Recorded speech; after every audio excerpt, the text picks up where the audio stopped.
রবের শিক্ষা না দিয়া হাই স্কুলে ভর্তি করলেন, রবের শিক্ষা না দিয়া কলেজে ভর্তি করলেন, রবের শিক্ষা না দিয়া ভার্সিটিতে ভর্তি করলেন, রবের শিক্ষা না দিয়া তাকে সাংবাদিক বানাইলেন, রবের শিক্ষা না দিয়া তাকে মাস্টার বানাইলেন, রবের শিক্ষা না দিয়া তাকে ওসি বানাইলেন, রবের শিক্ষা না দিয়া তাকে ডিসি বানাইলেন, রবের শিক্ষা না দিয়া তাকে লন্ডন ফাটাইলেন, রবের শিক্ষা না দিয়া তাকে আমেরিকা ফাটাইলেন, রবের শিক্ষা না দিয়া তাকে ইউরোপ পাঠাইলেন। এখন মনে করুন ওই ছেলেটা ইচ্ছা করছে 2 রাকাত নামাজ পড়বে বা জোহরের 4 রাকাত ফরজ পড়বে বা আসরের 4 রাকাত ফরজ পড়বে, যেই সন্তানটা দ্বীনের জ্ঞান আগে শিক্ষা করে নাই সে 4 রাকাত ফরজ পড়তে পারবে? আরে পারবে? যখন পারবে না সে ইচ্ছা করবে আসরের 4 রাকাত ফরজ পড়তো, কিন্তু কিভাবে পড়বে তার জানা নাই। ওই সময় তার অন্তর থেকে যে কষ্টটা বের হবে, এই কষ্টের গুনার বাকিদার কে হবে? তার মা বাপ। কে হবে? মা বাপ। মা বাপ হবে। আপনি কেন আপনার সন্তানকে শিশুকালে দ্বীনের জ্ঞান কেন শিক্ষা দিলেন না? আপনার মেয়েটাকে মরিয়ম আলাইহিস সালাতু ওয়াস সালাম এই মহিলা মাদ্রাসায় কেন পড়াইলেন না? যখন সে নামাজ পড়বে ইচ্ছা করবে, নামাজ পড়তে পারবে না, তখন তার অন্তর থেকে দুঃখ বের হবে, কষ্ট বের হবে, এই গুনার বাগিদা আপনি হয়ে যাবেন। নাউযুবিল্লাহ। এই জন্য ছেলে মেয়েদের প্রাথমিক শিক্ষা কি হইতে হবে? মাদ্রাসা শিক্ষা, রবের শিক্ষা হতে হবে। এরপরে আপনি যে কোনো দেশে পাঠাই দেন, বাধা নাই, কারণ সেখানে গিয়া রবের শিক্ষা থাকার কারণে নামাজ পড়তে পারবে। জোরে বলেন ঠিক কিনা? বাস্তব একটা ঘটনা, একজন ডিসি সাহেব, বড় সরকারি ডিসি সাহেব, অনেক মোটা অঙ্কের বেতন পায়। ওনার আব্বা যখন মারা গেল শুনলেন, উনি আস্তে আস্তে করে বাড়িতে আসলেন, আসিয়া জানাজা পড়াইবার ব্যবস্থা করলেন। জানাজা পড়া হলো, মসজিদের ইমাম সাহেব জানাজার নামাজ পড়াইলেন। যেই মুহূর্তে জানাজার নামাজ পড়ায় শেষ, দেখতে পাইলেন ইমাম সাহেব ও ডিসি সাহেব ডুকরা ডুকরা কাঁদতেছে, বিনা বিনা কাঁদতেছে। মানুষেরা তো অবাক, মুসল্লিরা অবাক, কি ব্যাপার বুঝতে পারলাম না। জানাজা পড়ার আগে, জানাজা পড়বার আগে এই ডিসি সাহেবের চোখ দিয়া একটু পানিও বের হয় নাই, তার একটু কষ্ট লাগে নাই। যেই মুহূর্তে জানাজা কইরা শেষ, সে ওই লোকটা ডুকরা ডুকরা কাঁদতেছে, বিনা বিয়া কাঁদতেছে। কি ব্যাপার, কি কারণ? ইমাম সাহেব আগাইলেন, সামনে আগাইলেন, আগায়া জিজ্ঞাসা করলেন, মাননীয় ডিসি সাহেব, জানাজা পড়বার আগে আপনি একটু কাঁদলেন না, বিনা বিনা কাঁদলেন না? এখন দেখা যায় আপনি বিনা বিনা কাঁদতেছেন, ডুকরা ডুকরা কাঁদতেছেন। কি ব্যাপার, কি ব্যাপার? আপনি কি কোনো কষ্ট পেয়েছেন বা নতুন ভাবে কি কোনো মুসিবত এসেছে? ডিসি সাহেব বলতে লাগলেন, না হুজুর, তা নয়, তা নয়। আমার আব্বা আমাকে প্রাইমারিতে পড়াইলেন, আমার আব্বা আমাকে হাই স্কুলে পড়াইলেন, আমার আব্বা আমাকে কলেজে পড়াইলেন, আমার আব্বা আমাকে ভার্সিটিতে পড়াইলেন। শুধু তা না, উচ্চ শিক্ষা শিক্ষিত বানাইয়া আমাকে ডিসি বানাইলেন, ডিসি বানাইলেন। কিন্তু যেই মুহূর্তে আমার আব্বার জানাজার নামাজে আমি দাঁড়াইলাম, দাঁড়াইয়া ভাবতে লাগলাম কয়টা তাকবীর দিব আমার জানা নাই। আমার শিক্ষা দীক্ষার অভাব নাই, আমার রেজাল্টের অভাব নাই, A+ অভাব নাই, গোল্ডেন প্লাসের অভাব নাই, কিন্তু আমার আব্বার জানাজায় কয়টা তাকবীর দিতে হবে, কোন সময় সানা পড়তে হবে, কোন সময় দুরূদ পড়তে হবে, কোন সময় দোয়া পড়তে হবে, হুজুর এটা আমার জানা নাই। আমার আব্বা তো অনেক কিছু শিক্ষা দিয়েছেন, এই জন্য ধন্যবাদ, কিন্তু আমার আব্বার জানাজার নামাজে কয়টা তাকবীর লাগবে, কোন সময় সানা পড়া লাগবে, কোন সময় দুরূদ শরীফ পড়া লাগবে, কোন সময় দুরূদ পড়া লাগবে, দোয়া পড়া লাগবে, এগুলো আমার জানা নাই। তাই আমি দুঃখে জর্জরিত হয়ে কাঁদতে শুরু করছি। আপনারা বলুন তো, এত বড় ডিসি সাহেব হইলেন, কিন্তু বাপের জানাজার নামাজে কয় তাকবীর লাগে এটা তার জানা নাই। এমনকি কোন সময় সানা পড়া লাগে, কোন সময় দুরূদ শরীফ পড়া লাগে, কোন সময় দোয়া পড়া লাগে, এগুলো জানা নাই। এই ব্যক্তি এত বড় শিক্ষিত হওয়ার পরও শিক্ষিত না মূর্খ? আরে বলুন না, মূর্খ, মূর্খ, মূর্খ, মূর্খ। যে ব্যক্তি জানাজার নামাজও কয়টা তাকবীর লাগে ওই এটা জানা নাই। যে ব্যক্তির জানাজার নামাজও কোন সময় সানা পড়া লাগে, কোন সময় দুরূদ শরীফ পড়া লাগে, কোন সময় দোয়া পড়া লাগে, এগুলো জানা নাই। সে যদি বাংলায় জেনারেল শিক্ষিত, বড় ধরনের শিক্ষিত হয়ে যায় না কেন, আল্লাহর দৃষ্টিতে এই জমিনে এই ব্যক্তি হলো সবচেয়ে বড় মূর্খ। জোরে বলেন ঠিক কিনা? সবচেয়ে বড় মূর্খ। কারণ দুনিয়ার শিক্ষা শুধু দুনিয়ার জগতেই খাদা লাগবে, দরকার। তবে আল্লাহর কাছে যাইতে হলে রবের নীতি বিধানও শিক্ষা করা দরকার। জোরে বলেন ঠিক কিনা? আল্লাহর কাছে এটা আসল নয়, আসল হলো রবের শিক্ষা। তবে এটা দরকার আছে, এর মর্ম এটা নয় যে আপনি ডিসি হবেন না, ডিসি হবেন, তবে আল্লাহকে ভুলে ডিসি হবেন না। আল্লাহকে স্মরণ করে, আল্লাহর নীতি বিধান শিক্ষা করে আপনার ডিসি হন, কোনো অসুবিধা নাই। জোরে বলেন ঠিক কিনা? যাই হোক, মুসলমান ইমানদার ভাই, এই জন্য আমরা আমাদের বাচ্চাদেরকে সর্বপ্রথম কুরআন পড়াইতাম মাদ্রাসায়, মেয়েদেরকে পড়াইতাম এই মহিলা মাদ্রাসায়, ছেলেদেরকে পড়াইতাম পুরুষ মাদ্রাসায়, যাতে করে সে বিশুদ্ধভাবে কোরআন তেলাওয়াত করতে পারে। কারণ মুসলমানের সন্তান একদিন নামাজ পড়া লাগবে, নামাজ পড়তে হলে কোরআন লাগবে, নামাজ পড়তে হলে দুনিয়ার কোনো কবিতার দ্বারা নামাজ পড়া যাবে না। জোরে বলেন ঠিক কিনা? এই জন্য বিশ্বনবী রহমাতুল্লাহ আলামিন একটি হাদিসে বলেছেন, আল্লিমু নিসাআকুম সূরাতাল ওয়াকিয়া। রাসূল সাল্লাল্লাহু আলাইহি ওয়াসাল্লাম এক হাদিসে বলেন, তোমরা তোমাদের মহিলাদেরকে সূরা ওয়াকিয়া শিক্ষা দাও। রাসূল বলেন, হে পুরুষ, তুমি তোমার মহিলাকে সূরা ওয়াকিয়া শিক্ষা দাও। তুমি যদি স্বামী হয়ে থাকো, স্ত্রীকে সূরা ওয়াকিয়া শিক্ষা দাও। তুমি যদি বাপ হয়ে থাকো, মেয়েকে সূরা ওয়াকিয়া শিক্ষা দাও। তুমি যদি ভাই হয়ে থাকো, বোনকে সূরা ওয়াকিয়া শিক্ষা দাও। রাসূল বলেন, আল্লিমু নিসাআকুম সূরাতুল ওয়াকিয়া। রাসূল সাল্লাল্লাহু আলাইহি ওয়াসাল্লাম বলেন, তোমরা তোমাদের মহিলাদেরকে সূরা ওয়াকিয়া শিক্ষা দাও। শিক্ষা দিলে কি হবে? রাসূল বলেন, ফাইন্নাহা সূরাতুল গিনা। সূরা ওয়াকিয়া হলো ধনী বানাইবার সূরা। আরে জোরে বলুন না সুবহানাল্লাহ। সূরা ওয়াকিয়া কি? ধনী বানাইবার সূরা। রাসূল বলেন, সূরা ওয়াকিয়া হইলো ধনী বানাইবার সূরা। মুসলমান ইমানদার ভাই, অনেক সময় দেখা যায় আপনি অনেক জমি জমা করেন, গৃহস্থ করেন, কিন্তু বছর শেষে দেখা যায় সমান আপনার কোনো ইনকাম নাই। অনেক সময় দেখা যায় আপনি ব্যবসা করেন, অনেক টাকা ইনকাম করেন, বছর যখন শেষ দেখা যায় আপনার 1 টাকাও আয় নাই।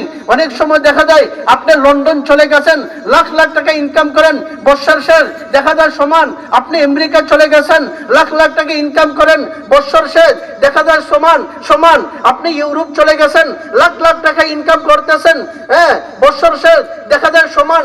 এর কারণ কি? আর কারণ কি? আপনার স্ত্রী ঘরে বসে সূরা ওয়াকিয়া তেলাওয়াত করে না, আপনার বোন ঘরে বসে সূরা ওয়াকিয়া তেলাওয়াত করে না, আপনার মেয়ে ঘরে বসে সূরা ওয়াকিয়া তেলাওয়াত করে না। যার কারণে আপনার গৃহস্থিতে বরকত নাই, আপনার লন্ডন ইনকামে বরকত নাই, আপনার আমেরিকা ইনকামে বরকত নাই, আপনার সৌদি আরবে ইনকামে বরকত নাই।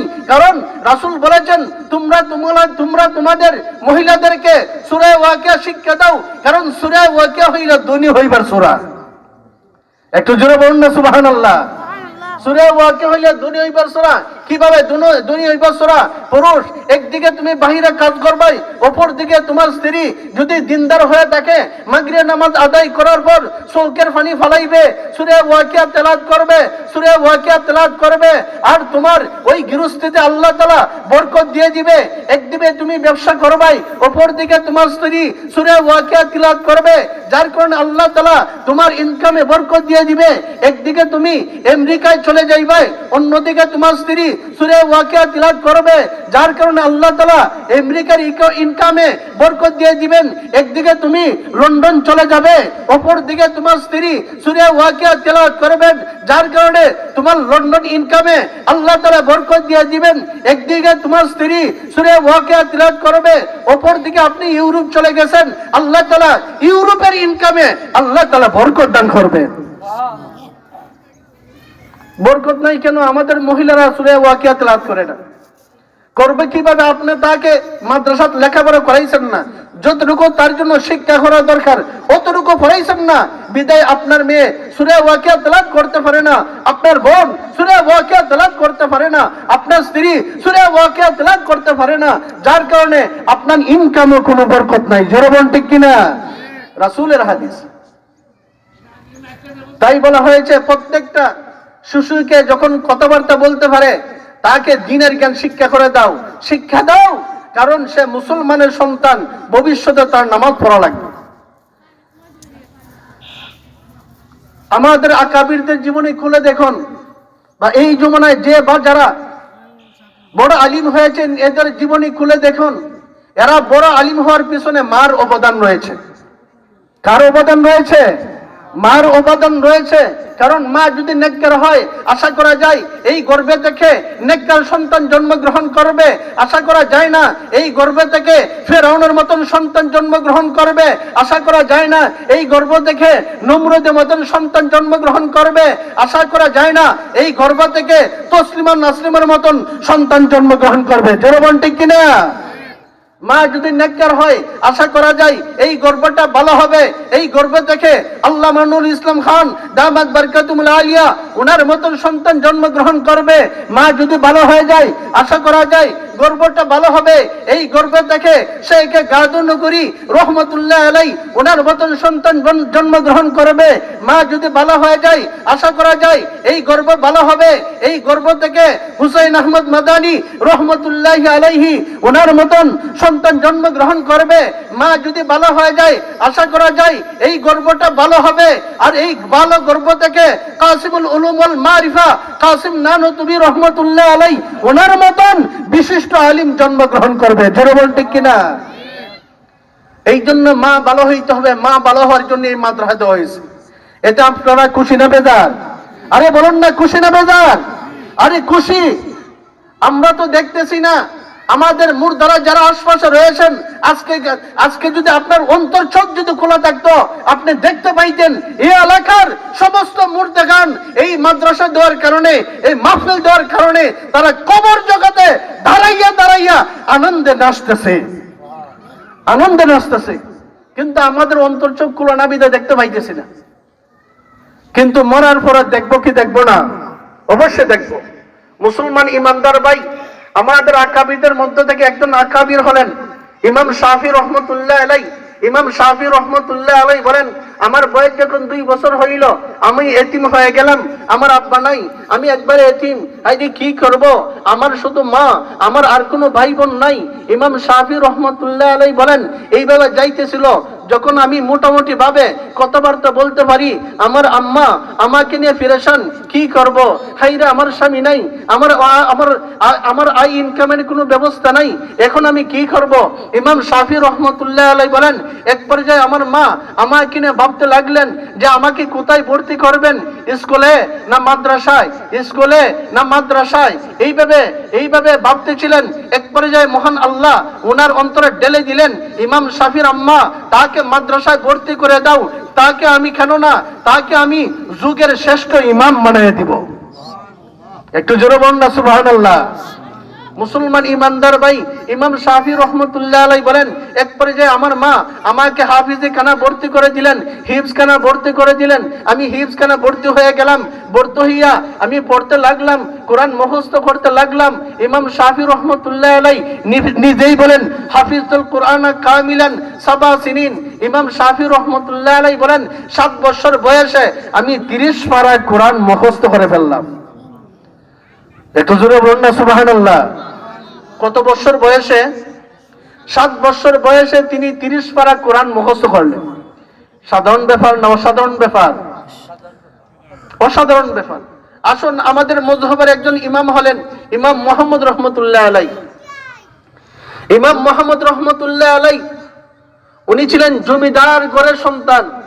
বাপ ছিল শিল্পপতি, বাপ ছিল কোটিপতি।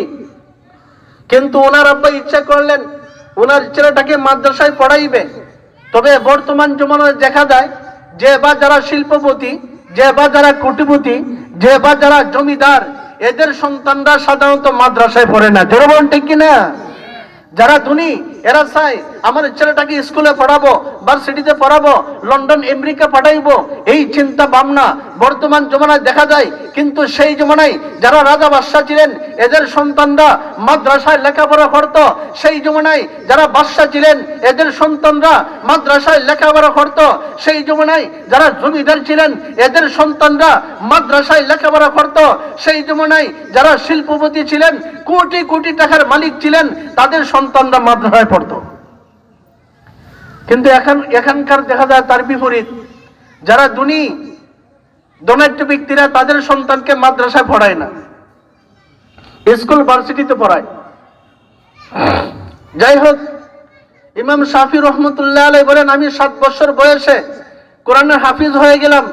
আলোচনা ছিলাম ইমাম মুহাম্মদ রহমতুল্লাহ আলাই উনি জমিদারের সন্তান, কিন্তু ওনার পিতা ভাবলেন যে আমার ছেলেটাকে মাদ্রাসায় পড়াইবো, কার কাছে পড়াইবো? সেই সময় মাদ্রাসা ছিল ইমামে আজম আবু হানিফা রহমতুল্লাহি আলাইহি প্রতিষ্ঠিত মাদ্রাসা। আমাদের মযহবের ইমাম সাহেবের নাম কি?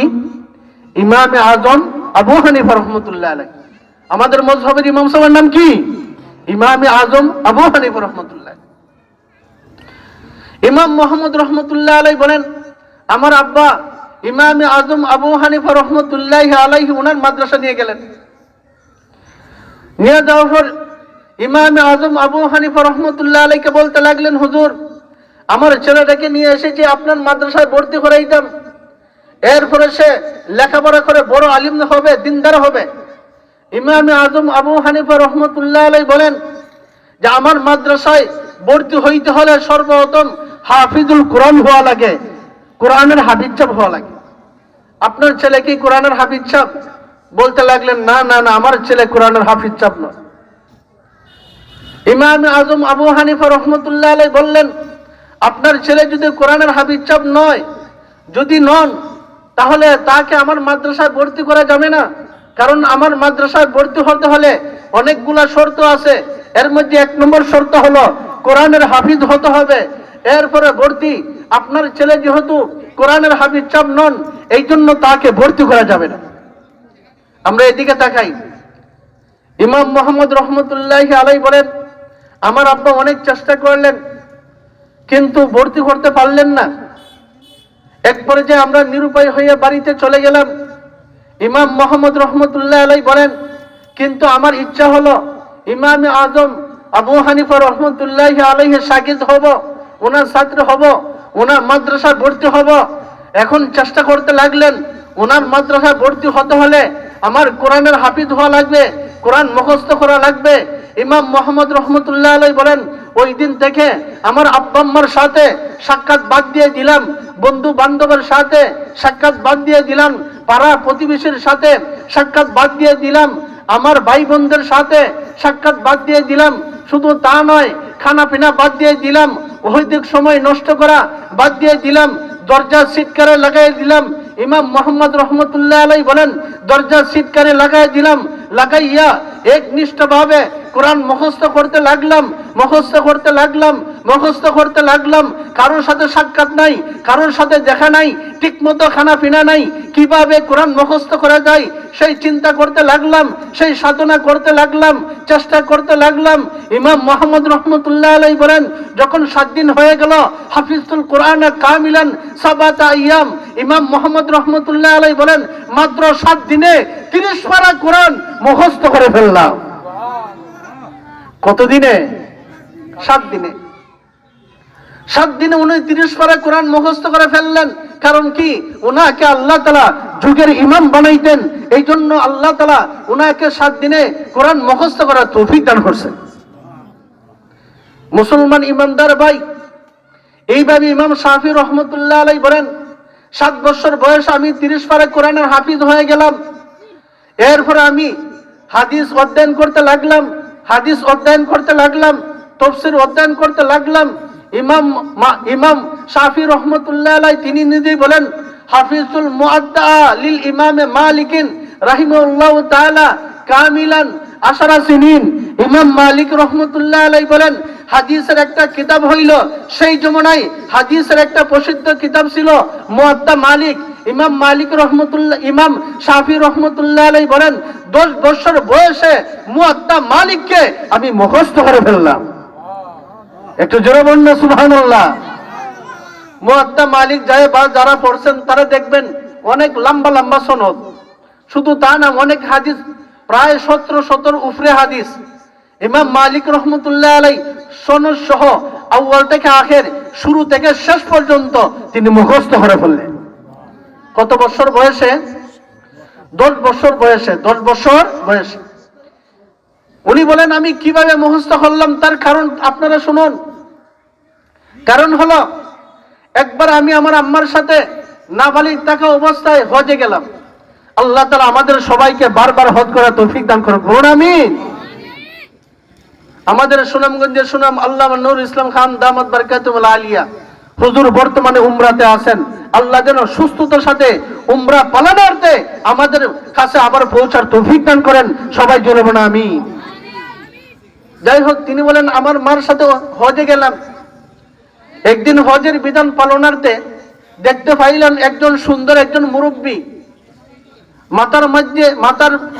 মাথায় পরিধান রয়েছে সুন্নত টুপি, পরনে রয়েছে সুন্নতি জামা, সুন্নতি পোশাক। আমি দেখে অবাক হয়ে গেলাম। ইমাম শাফি রহমতুল্লাহ আলাই তিনি মনে মনে ভাবতে লাগলেন যে আমি ভাবতেছিলাম এই লোকটা মনে হয় মদিনার হবে, যার টুপি প্রমাণ করে এই লোকটা মদিনার হবে, যার পোশাক পরিচ্ছদ প্রমাণ করে এই লোকটা মদিনার হবে। ইমাম শাফি রহমতুল্লাহ আলাই বলেন আমি আস্তে আস্তে আগাইতে লাগলাম, মুরব্বির পাশে গেলাম, পাশে গিয়ে বলতে লাগলাম আপনার বাড়িটা কোথায়? এই মুরব্বি বললেন আমার বাড়িটা হলো মদিনায়। এই কথা যখন বললেন ইমাম শাফি রহমতুল্লাহ আলাই তিনি বলেন আমার মদিনাতে যাওয়ার জন্য এশক জাগলো, আগ্রহ জাগলো। এক পর্যায়ে বলে বললাম মুরব্বি সাহেব আমার তো মনে মনে ইচ্ছা মদিনাতে যাইতাম, যদি ব্যবস্থা থাকতো আমি মদিনা আপনার সাথে যাইতাম। ওই মুরব্বি বলতে লাগলেন কোনো অসুবিধা নাই, আমার একটা উটের বাহন আছে, উট আছে, এটা খালি আছে, এর উপর আরোহণ করে তুমি ইচ্ছা করলে আমাদের সাথে তুমি মদিনা যাইতে পারবা। আল্লাহ ব্যবস্থা করছেন কি করছেন না? ব্যবস্থা করছেন। ইমাম শাফি রহমতুল্লাহ আলাই বলেন আমি এই মুরব্বির সাথে উটের উপর আরোহণ করে মদিনার দিকে রওনা করলাম। সেই জমানায় বাসের কোনো ব্যবস্থা ছিল না, প্রাইভেট কারের কোনো ব্যবস্থা ছিল না। মদিনা যাইতে যাইতে 16 দিন সময় লাগলো। ইমাম শাফি রহমতুল্লাহ আলাই বলেন এই 16টা দিন ওহিদুক আমি সময় কাটাই নাই, গল্প গুজব করার সময় কাটাই নাই। ইমাম শাফি রহমতুল্লাহ আলাই বলেন ওই 16 দিনে প্রতিদিন একবার কোরআন খতম করতাম। এইভাবে 16 দিনে 16 বার আমি কোরআন খতম করলাম। সুবহানাল্লাহ, আর আসতে বলেন। 16 দিনে 16 বার কি করলেন? কোরআন খতম করলেন। আমরা বছরে একবারও কোরআন খতম করতে পারি না, পারি কি? আরে বলেন পারি কি? কিন্তু আমরা কি চাই না এই কোরআনের সব পাইতাম? চাই কি চাই না? আরে বলুন চাই কি চাই না? কে কে চাই হাত তুলুন। আল্লাহ সবাইকে কবুল করুন, সবাই বলুন আমিন। আমি পড়তে পারি না, কিন্তু আমি আর আপনি চাই কি চাই না প্রতিদিন কোরআনের সব পাইতাম? চাই কি চাই না? চাই। পাইতে হলে এই মরিয়ম আলাইহিস সালাতু ওয়াস সালাম পঞ্চগ্রাম, মরিয়ম আলাইহিস সালাতু ওয়াস সালাম এই মোরারবন্দ মহিলা মাদ্রাসায় আপনি সাহায্য করুন, সময় দিয়ে সাহায্য করুন, টাকা দিয়ে সাহায্য করুন, একটা বাস দিয়ে সাহায্য করুন, এক মুষ্টি চাল দিয়ে সাহায্য করুন, এক ফালি মানে এক মন দান দিয়ে সাহায্য করুন, 5 কেজি দান দিয়ে সাহায্য করুন, 10 কেজি দান দিয়ে সাহায্য করুন। সাহায্য যদি করতে পারেন হাসরের মাঠে যখন আল্লাহর সম্মুখে যাইবেন, আল্লাহ যখন আমলনামা দেখাইবেন তখন দেখতে পাইবেন আপনার আমলনামায় বারবার কোরআন শরীফের খতমের সওয়াব রয়েছে, আপনার আমলনামায় বুখারী শরীফ পড়ার সওয়াব রয়েছে, আপনার আমলনামায় তিরমিজি শরীফ পড়ার সওয়াব রয়েছে, আপনার আমলনামায় মুসলিম শরীফ পড়ার সওয়াব রয়েছে, আপনার আমলনামায় আবু দাউদ শরীফ পড়ার সওয়াব রয়েছে। এইভাবে যখন দেখবেন আজীব হয়ে যাবেন, কিং করতে বিবির হয়ে পড়বেন। এক পর্যায়ে আল্লাহকে জিজ্ঞাসা করবেন আল্লাহ আমি তো বারবার কোরআন পড়ি নাই, আমি তো কোরআন পড়তেই পারি নাই, তাহলে বারবার কোরআন খতম করব কিভাবে? আল্লাহ আমি মাদ্রাসার দায়রে যাই নাই, সুতরাং বুখারী শরীফ পড়বার সওয়াব কিভাবে পাইলাম? মুসলিম শরীফ পড়বার সওয়াব কিভাবে পাইলাম? তিরমিজি শরীফ পড়বার সওয়াব কিভাবে পাইলাম? মুসলিম শরীফ পড়বার সওয়াব কিভাবে পাইলাম? আল্লাহ এগুলো কিভাবে পাইলাম? মনে হয় আল্লাহ আপনি ভুল করছেন। আল্লাহ বলবেন না রে বান্দা আমি ভুল করি নাই, আমি আল্লাহ সত্য, আমার প্রমাণ হইল সত্য, বিধান সত্য, আমি আল্লাহ যেই নীতি বিধান লিখেছি তোমার আমল নামায় এটি হলো সত্য। ওরে আল্লাহর বান্দা তুমি মাদ্রাসায় পড়ো নাই তা ঠিক, কিন্তু এই মরিয়ম আলাইহিস সালাতু ওয়াস সালাম মোরারবন্দ পঞ্চগ্রাম মরিয়ম আলাইহিস সালাতু ওয়াস সালাম মোরারবন্দ মহিলা মাদ্রাসায় সময় দিয়ে তুমি সাহায্য করতাই, টাকা দিয়ে সাহায্য করতাই, একটা বাস দিয়ে সাহায্য করতাই, 5 কেজি ধান দিয়ে সাহায্য করতাই, 100 টাকা দিয়ে সাহায্য করতাই, 2000 টাকা দিয়ে সাহায্য করতাই, 5000 টাকা দিয়ে সাহায্য করতাই। এই জন্য আমি আল্লাহ এগুলো মঞ্জুর করে তোমার আমল নামায় বারবার কোরআন খতম করা সওয়াব দিয়েছি, তোমার আমল নামায় বুখারী পড়ার সওয়াব দিয়েছি, তোমার আমল নামায় মুসলিম শরীফ পড়ার সওয়াব দিয়েছি, তোমার আমল নামায় তিরমিজি শরীফ পড়ার সওয়াব দান করেছি। ইয়া আমরা চাই কি চাই না? চাই। ইমাম শাফি রহমতুল্লাহ আলাইহি বলেন, মক্কা থেকে মদিনা যাইতে আমার 16 দিন সময় লাগলো। এই 16 দিনে আমি অহেতুক সময় কাটি নাই। এই 16 দিন আমি 16 বার আমি কোরআন খতম করছি। সুবহানাল্লাহ, একটু জোরে বলুন না সুবহানাল্লাহ। মক্কা মদিনা যাওয়া ভাগ্যের ব্যাপার কি ব্যাপার না? ভাগ্যের ব্যাপার। আল্লাহরে কুলি ছিলেন, তিনি বলেন আমি হজে গেলাম, গেলাম অতীতকালে অনেক আগে। সেই জমানায় মক্কা মদিনার পরিবেশ ভালো ছিল না, এরা ছিল অত্যন্ত দরিদ্র, এদের টাকা পয়সা বেশি ছিল না। এখন তো আলহামদুলিল্লাহ আল্লাহ এবং আল্লাহ রসুলের খাতিরে তারা কোটি কোটি টাকার মালিক, তারা কোনো কিছু অভাব নেই। ওনার বাড়ি হলো পাকিস্তান। আল্লাহর ওলি বলেন আমি হজে গেলাম, এই সময় দেখতে পাইলাম মক্কার অবস্থা ভালো নয়। মানুষ ক্ষুধার্ত অবস্থায় জীবন যাপন করে। হঠাৎ করে একদিন একটা যুবক ছেলে, মানে মোটামুটি একজন কিশোর ছেলে, দবদবা সুন্দর চেহারা আমার কাছে আসলো। আসিয়া যেন আমি যখন পানাহার করি, আমি যখন খাওয়া দাওয়া করি, সে আমার দিকে তাকায় দেখে। তখন ভাবতে পাইলাম ওই ছেলেটা মনে হয় ক্ষুধার্ত। তাকে আমি ইঙ্গিত করলাম, বাবা তুমি আমার সাথে কি খাইবা? সে ইশারা ইঙ্গিতে বলল, হ্যাঁ আমি আপনার সাথে খাইব। পাকিস্তানের আল্লাহর বলি বলেন, যেই মুহূর্তে তাকে দাওয়াত দিলাম, সে আমার প্লেটে বসে পড়লো। তার খাবারের অবস্থা দেখে আমি অবাক হয়ে গেলাম। মক্কার মানুষ, যেই মক্কা সৃষ্টি না করলে, যেই মক্কাকে সৃষ্টি করেছেন রাসূলের উসিল্লায়, রাসূলকে সৃষ্টি না করলে মক্কাকে সৃষ্টি করতেন না, মদিনাকে সৃষ্টি করতেন না, সারাটা বিশ্বকে সৃষ্টি করতেন না। সেই মক্কার মানুষ যেখানে খানা খাবার রয়েছে, বিশ্বের সর্বোত্তম ঘর খানায় কাবা রয়েছে, মক্কার মানুষ দেখা যায় দরিদ্র। হায় আল্লাহ, আল্লাহর ওলি বলেন ওই ছেলেটাকে আমি বলতে লাগলাম, বাবা প্রতিদিন 3 বেলা যখন আমরা আহার করি, ওই সময় তুমি আমাদের কাছে আসবে আর আমাদের সাথে তুমি পানাহার করবা। ছেলেটা বলল হ্যাঁ ঠিক আছে। এইভাবে যাইতে হজ তো আজীবন দেখা যায় না, তার নির্ধারিত দিন আছে, এর ভিতরে দেশে আসতে হয়। এটা সরকারের ভাবে আইন। যখন নির্ধারিত দিন যখন আসলো, আমরা যখন পাকিস্তানের দিকে রওনা করবো, আল্লাহর ওলি বলেন ওই সময় দেখতে পাইলাম ছেলেটা কাঁদতেছে, তার চোখ দিয়ে অশ্রু পড়তেছে, বিনা কাঁদতেছে। আমি অবাক হয়ে গেলাম, বাবা তুমি কেন কাঁদতেছো? তুমি কি টাকার অভাবে কাঁদতেছো? তুমি কি পয়সার অভাবে কাঁদতেছো? তুমি কি খানার অভাবে কাঁদতেছো? চলো আমাদের পাকিস্তানের টাকার অভাব নাই, খানার অভাব নাই, পানাহারের অভাব নাই, কোনো কিছুর অভাব নাই। তোমাকে টাকার মালিক বানিয়ে দিব, বাসা বাড়ি করে দিব, বিয়া শাদী করায় দিব। বাবা তুমি চলো, আমার সাথে চলো। আল্লাহর বান্দা বলতে লাগলো, এই নাবালিক কিশোর ছেলে বলতে লাগলো, না আল্লাহর ওলি এই জন্য আমি কান্দি নাই, আল্লাহর ওলি এই জন্য আমি কান্দি নাই। তাহলে কেন কাঁদতেছো? এবার কিছু বলতে লাগলো, আল্লাহর ওলি এটা আমি পরে বলবো, এর আগে শুনুন, এর আগে আপনি বলুন। আপনি যে বলতেছেন আমি আপনাদের পাকিস্তানে চলে যাব, পাকিস্তানে গেলে আপনি খানা পিনার ব্যবস্থা করবেন, আপনি বাসা বাড়ির ব্যবস্থা করবেন, বিয়া শাদীর ব্যবস্থা করবেন, ভালো কথা। আপনারা পাকিস্তান এলাকাতে, পাকিস্তান রাষ্ট্রের মধ্যে ঘুম থেকে ওঠার পর খানায় কাবা কি দেখা যায়? পাকিস্তান খানায় কাবা আছে, কাবা শরীফ আছে, বাইতুল্লাহ আছে। আল্লাহর ওলি বলতে লাগলেন, না, আমাদের পাকিস্তান বাইতুল্লাহ শরীফ নাই, মক্কাতুল মুকাররমা নাই, কাবা নাই। ওই বাচ্চারা বলতে লাগলো, আল্লাহর ওলি যদিও আমি অসহায়,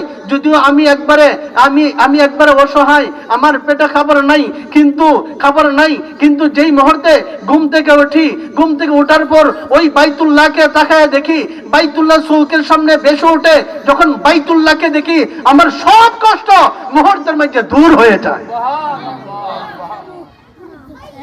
আপনাদের পাকিস্তান যাওয়ার দরকার নাই, আমি যাব না, এখানে আমি ক্ষুধার্ত পরে থাকবো, এরপর আল্লাহর ঘরটা দেখা আমার বেশি পছন্দ। গেলেন তাহলে কাঁদলাই কেন? কাঁদছি এজন্য এতদিন টাকার পর একটা মহব্বত হয়ে গেছে। মহব্বত হয় কি হয় না? যাই হোক, মুসলমান ইমানদার ভাই, এই মাদ্রাসা আমাদের মুরব্বীরা দিয়েছেন, ফুটবল খেলার জন্য না, এই মাদ্রাসা দিয়েছেন আমাদের মুরব্বীরা দিয়েছেন, হ্যাঁ, গল্প গুজব করবার জন্য না, এই মাদ্রাসা দিয়েছেন যেমনি ভাবে দিনের জ্ঞান শিক্ষা করা পুরুষের জন্য জরুরি, ঠিক তেমনি ভাবে দিনের জ্ঞান শিক্ষা করা মহিলাদের জন্য জরুরি। কারণ যেমনি ভাবে পুরুষের নামাজ পড়া লাগবে, মহিলার নামাজ পড়া লাগবে না, না লাগবো? যেমনি ভাবে পুরুষের রোজা রাখা লাগবে, মহিলাদের রোজা রাখা লাগবে। যেমনি ভাবে পুরুষের যাকাত দেওয়া লাগবে, যাকাত দেওয়ার তৌফিক হলে ঠিক তেমনি ভাবে মহিলাদেরও যাকাত দেওয়ার তৌফিক হলে যাকাত দেওয়া লাগবে। যেমনি ভাবে পুরুষের হজ করার তৌফিক হলে হজ করা লাগবে, ঠিক তেমনি ভাবে মহিলাদেরও হজ করার তৌফিক হলে হজ করা লাগবে। যেমনি ভাবে পুরুষের দান খয়রাত করার তৌফিক হলে দান খয়রাত করা লাগবে, ঠিক তেমনি ভাবে মহিলাদেরও দান খয়রাত করার তৌফিক হলে দান খয়রাত লাগবে। জুড়ে বলুন ঠিক কিনা? এই জন্য এই মহিলা মাদ্রাসা দিয়েছেন। আপনি পরামর্শদের সাহায্য করবেন, টাকা দিয়ে সাহায্য করবেন, আর কবরে বসে বসে এর সব আপনি পাইতেই থাকবেন। এই সব আমরা কে কে চাই পাইতাম? হাত তুলে দেখান। নারায়ে তাকবীর, দ্বীন ইসলাম। আল্লাহ এই মাদ্রাসা কিয়ামত পর্যন্ত থাকার তৌফিক দান করুন। সবাই বলেন আমিন। বলুন তো, এই মাদ্রাসা টিকে থাকার জন্য আপনি সুসময়ে 500 টাকা বা 1000 টাকা দিবেন সুসময়ে, অথবা 1 মণ দান দিবেন, কে আছেন? আপনি সুসময়ে এই মাদ্রাসা টিকে থাকবে। আপনি মারা যাবেন, কবরে বসে বসে এই ছাত্রীরা নফল পড়বে, নফল নামাজ পড়বে, এর সব পাইবেন। এই ছাত্রীরা রোজা রাখবে, সব পাইবেন। এই ছাত্রীরা হজ করার তৌফিক হলে হজ করবেন, এর সব আপনি পাইতে থাকবেন। এই ছাত্রীরা